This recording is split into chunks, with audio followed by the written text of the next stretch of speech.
Hello everyone, welcome to civil services. और आज हम लोग यूपीएससी और पीसीएस को लेकर कुछ टॉपिक को डिस्कस करने वाले हैं। और ये मैं आपको बता दूं कि प्योर एनसीईआरटी है, रामशरण शर्मा की बुक है। और आपके पास भी ये बुकलेट होगा, आप इसको हालांकि आपने कई दफ़ा इसको स्टडी किया होगा। आज हम सीखेंगे कि पीसीएस के पॉइंट ऑफ व्यू से और यूपीएससी के पॉइंट ऑफ व्यू से हमें कैसे किस तरह से इस टॉपिक को एनालाइज करना है और फ़िल्टर करना है। तो आई होप, मुझे लगता है कि आप इस वीडियोस में संयम बना के रखें ताकि आपको वो चीज़ें सारी समझ में आए जो मैं चाहता हूँ कि वो चीज़ें आप करें। और आप ज़रूर मार्क्स को यहाँ से इनरिस्ट करेंगे, इसमें नो डाउट है। और जब भी आप मॉक लगाएंगे तो आपको समझ में आने लगेगा कि अगर मैं इस तरह से फ़िल्टर करूँ जितने भी टॉपिक्स हैं तो इनफैक्ट अच्छे मार्क्स जो है वो लाए जा सकते हैं। मॉक टेस्ट में हालांकि मैं भी जब मॉक टेस्ट देता था तो मेरे भी स्कोर बहुत कम आते थे, 100 में 35-30 क्वेश्चन सही होते थे।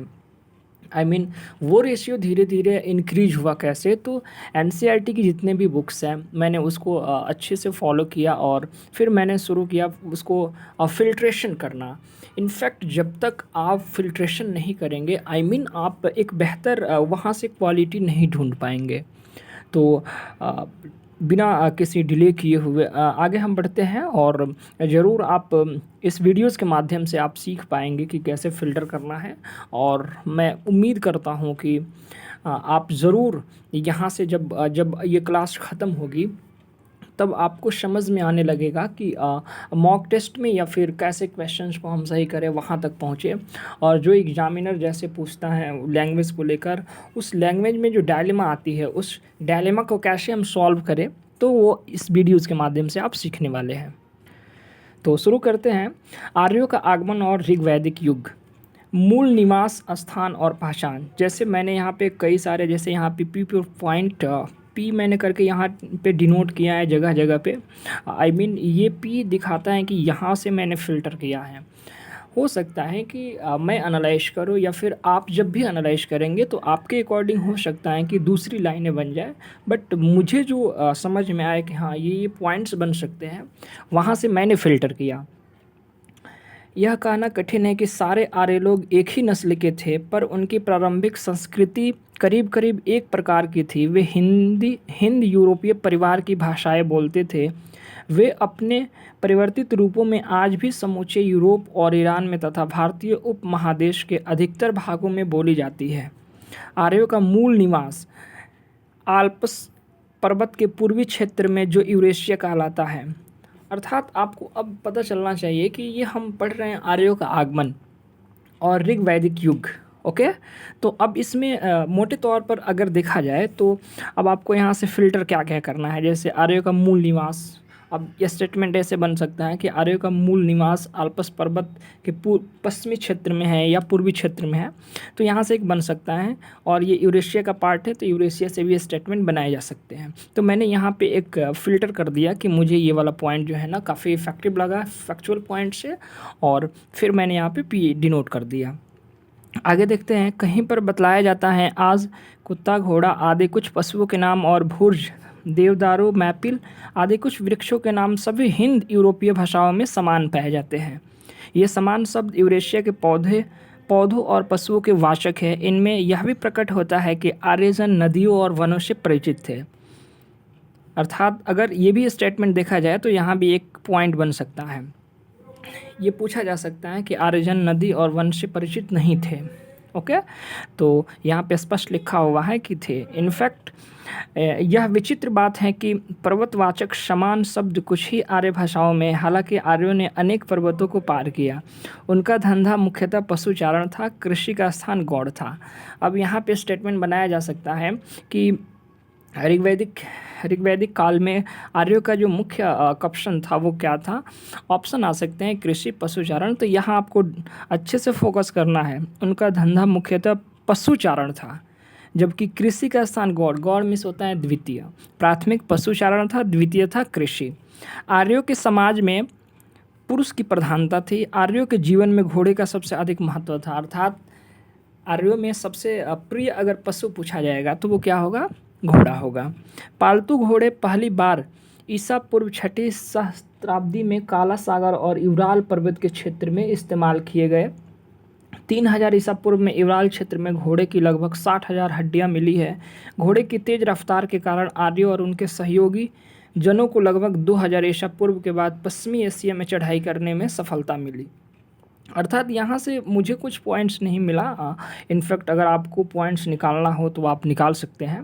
भारत आगमन के क्रम में आर्य लोग मध्य एशिया और ईरान पहुँचे, ये पॉइंट यहाँ पे बन सकता है।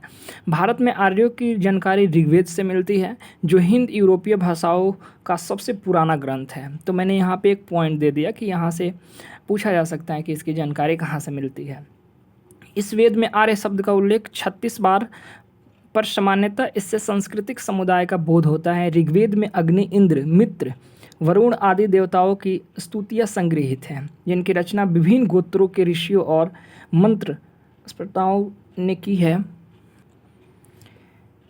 इसमें 10 मंडल या भाग है, जिनमें मंडल 2 से 7 तक प्राचीनतम अंश है। अब पूछा जाए कि ऋग्वेद में कौन सा मंडल सबसे प्राचीनतम है और कौन सा मंडल सबसे बाद में जोड़ा गया, तो ये आपको पता होना चाहिए। प्रथम और 10वें मंडल सबसे बाद में जोड़े गए, जबकि वही दूसरे और 7वें मंडल सबसे प्राचीनतम अंश है। ऋग्वेद की अनेक बातें अवस्था से मिलती है। अवस्था यानी कि ईरानी भाषा का प्राचीनतम ग्रंथ है।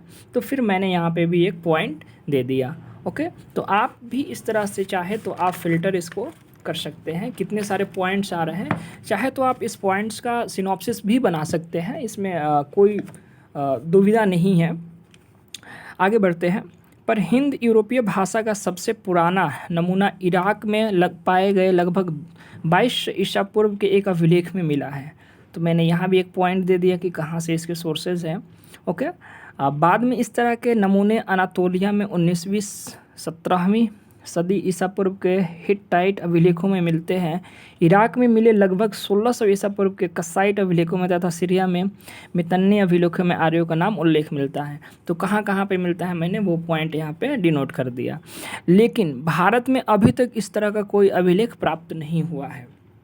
अर्थात स्टेटमेंट ये बनाया जा सकता है कि आर्यों का जो उल्लेख है वो भारत के किस अभिलेख में प्राप्त हुआ है, तो हुआ ही नहीं है। लेकिन यहाँ देखिए, आप इस स्टेटमेंट को पढ़िए, भारत में अभी तक इस तरह का कोई अभिलेख नहीं मिला है।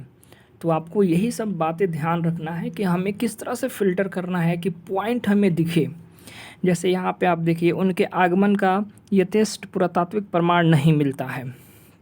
ओके, वैसे ही अगर हम कुछ कुछ पॉइंट्स की बात करें, हालांकि पूरी किताब मैं आपको पढ़ा के नहीं समझा सकता हूँ कि हाँ इस तरह से पूरी लाइनें पढ़ाने में वीडियोस बहुत लॉन्ग हो जाएगी। आपको समझना होगा, आप एक एस्पायरेंट्स है, तो इस तरह से जब भी आप फ़िल्टर करेंगे तो आपको समझ में आने लगेगा कि कौन कौन सा पॉइंट हमें फ़िल्टर करना है। बहरहाल हम इस चैप्टर की पूरी एनालाइज करेंगे एक बार और देखेंगे कि क्या क्या पॉइंट्स यहाँ से बन सकते हैं और क्या क्या क्वेश्चंस आ सकते हैं। आप यकीन मानिए, आप इस तरह से फ़िल्टर करके आप किसी भी इंस्टीट्यूशन का आप मॉक टेस्ट लगाइए और फिर आप ज़रूर कमेंट बॉक्स में आप जो भी लिखना हो लिखे कि हाँ आपका मार्क्स इनरिच हो रहा है या नहीं हो रहा है। ओके, नेक्स्ट हम चलते हैं। तो मध्य एशिया में दक्षिण तजाकिस्तान और बगल में पाकिस्तान की स्वात घाटी में घोड़े होने और सौदाह प्रथा के प्रचलन के पुरातात्विक साक्ष्य मिले हैं। अर्थात आर्यों में सौदाह की प्रथा प्रचलन थी, यहाँ स्पष्ट लिखा हुआ है। वही बात करें, इस प्रकार के साक्ष्य पाकिस्तान के पिराक क्षेत्र और उसकी गोमल यानी कि गोमती घाटी में 1500 ईसा पूर्व के लगभग मिलते हैं। तो ये भी पॉइंट जो है वो इम्पॉर्टेंट है। याद रहे, सुवास्तु और गोमती नदियों के उल्लेख ऋग्वेद में है। आरंभिक आर्यों का निवास पूर्वी अफगानिस्तान, पाकिस्तान और पंजाब, भारत के पंजाब तथा हरियाणा में था। ऋग्वेद में अफगानिस्तान की कुबा आदि कुछ नदियों का तथा सिंधु और उसकी 5 सहायक नदियों का नामोल्लेख है। सिंधु आर्यों की सबसे प्रमुख नदी है। ये इम्पॉर्टेंट है, आपको समझना होगा कि आर्यों की प्रमुख नदी कौन सी है। तो हो सकता है कि ऑप्शन में आपको सरस्वती, सिंधु, झेलम, चिनाब आदि का नाम रहे, लेकिन आपको यहाँ गौर फरमाना है सिंधु आर्यों की सबसे प्रमुख नदी है जिसका उन्होंने बार बार उल्लेख किया है। उनके द्वारा उल्लेखित दूसरी नदी अगर बात करें तो सरस्वती है, जिसे हम क्या बोलते हैं, नदीतम, यानी कि जिसे नदीतम अर्थात सर्वश्रेष्ठ नदी कहा गया है। ओके, तो प्रमुख नदी आपका सिंधु नदी है, लेकिन सर्वश्रेष्ठ अगर नदी बोला जाएगा तो यहाँ पे सरस्वती का नाम आएगा। ओके, इसी तरह से कुछ पॉइंट्स मैंने यहाँ भी डिनोट किया है कि आर्य लोग जहाँ प्रथमतः बसे वह सारा प्रदेश सप्त सिंधु, 7 नदियों का देश नाम से प्रसिद्ध हुआ, पर इसमें अफ़गानिस्तान का भाग भी पड़ता था। हो सकता है कि स्टेटमेंट इस तरह भी बनाया जाए कि अफ़गानिस्तान का भाग सप्त सिंधु के क्षेत्र में नहीं पड़ता था, तो आपको यहाँ पे अच्छे से फोकस करना है कि वो पड़ता था।